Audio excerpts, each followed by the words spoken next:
Praise the Lord. എലീശ മൂന്നാമത്തെ കാര്യത്തിൻ്റെ വെളിപ്പെടുത്തൽ. ശ്രദ്ധിക്കുക. താഴ്വാര വിട്ട് എന്താന്ന് പറഞ്ഞു എന്ന്. താഴ്വാര എന്താണ്? മലയെന്ന്.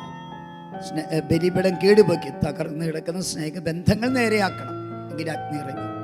3, ബലിമൃഗത്തെ കൊന്ന് തുണ്ടം തുണ്ടമായി ബലിപീഠത്തിൽ വെച്ചു. ബലിമൃഗത്തെ കൊന്ന് തുണ്ടം തുണ്ടമായി ബലിപീഠത്തിൽ വെച്ചു. അതിൻ്റെ അർത്ഥം പറഞ്ഞു തരും ഈശോ. ഇതിൻ്റെ വെളിപ്പെടുത്തൽ എന്താ? ഈശോ പറഞ്ഞ കാര്യം പറയുന്നത്, മകനെ, ഇത് പഴയ നിയമമാണ്. പഴയ നിയമത്തിൽ ബലി അർപ്പിക്കുമ്പോൾ ആടിനെയോ കാളയെയോ കൊല്ലും.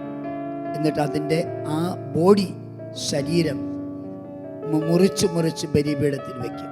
ഇത് പഴയ നിയമമാണ്. ഈശോ പറഞ്ഞു, മകനെ, പുതിയ നിയമത്തിൽ ആടിനെയും കാളയെയും കൊന്ന് ബലിപീഠത്തിൽ വയ്ക്കാൻ ഞാൻ പറഞ്ഞിട്ടില്ല. ഒരു കുഞ്ഞിനോട് ഞാൻ പറഞ്ഞിട്ടില്ല. കാളയെ ആടിനെയും കൊണ്ടുവന്ന് കൊന്ന് ബലിപീഠത്തിൽ ബലി അർപ്പിക്കാൻ ഞാൻ പറഞ്ഞിട്ടില്ല. അപ്പൊ ഞാൻ ചോദിച്ചു, പുതിയ നിയമത്തിൽ എന്താ പറഞ്ഞിരിക്കുന്നത്? 3 വചനങ്ങളാണ് അതിന് ഉത്തരവുള്ളത്. 3 വചനങ്ങൾ.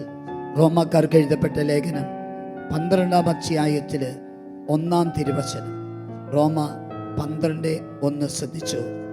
ആകയാൽ സഹോദരരെ, ദൈവത്തിൻ്റെ കാരുണ്യം അനുസ്മരിച്ചുകൊണ്ട് ഞാൻ നിങ്ങളോട് അപേക്ഷിക്കുന്നു. എന്താ?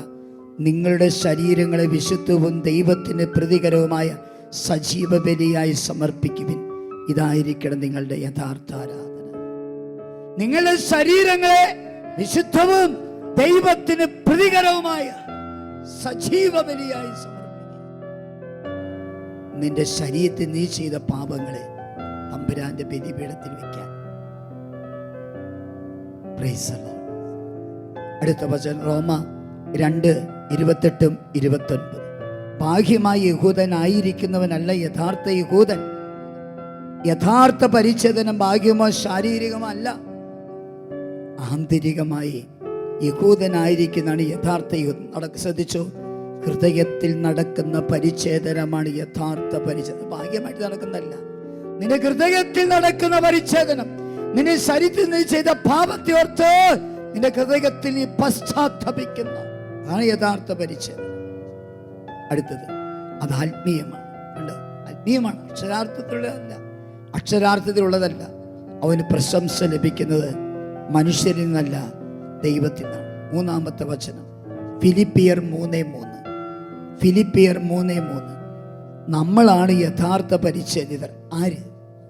ദൈവത്തെ ആത്മാവിൽ ആരാധിക്കുകയും യേശുക്രിസ്തുവിൽ അഭിമാനം കൊള്ളുകയും ശരീരത്തിൽ ശരണം വയ്ക്കാതിരിക്കുകയും ചെയ്യുന്ന നമ്മളാണ് യഥാർത്ഥ പരിച്ഛേദം. ശരീരത്തിൽ ശരണം വയ്ക്കാതിരിക്കുന്നവർ, ശരീരത്തിൻ്റെ സുഖഭോഗങ്ങളിൽ മുഴുകി ജീവിക്കാതിരിക്കുന്നവർ, ശരീരത്തെ പാപത്തിനോട് ഉപയോഗിച്ച് ജീവിക്കാതിരിക്കുന്നവർ, അവരാണ്.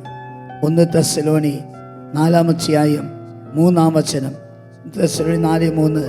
നിങ്ങളുടെ വിശുദ്ധീകരണമാണ് കർത്താവ് ആഗ്രഹിക്കുന്നത്. ഹല്ലേലൂയ. അസന്മാർഗ്ഗത്തിൽ നിന്ന് ഒഴിഞ്ഞു മാറുക.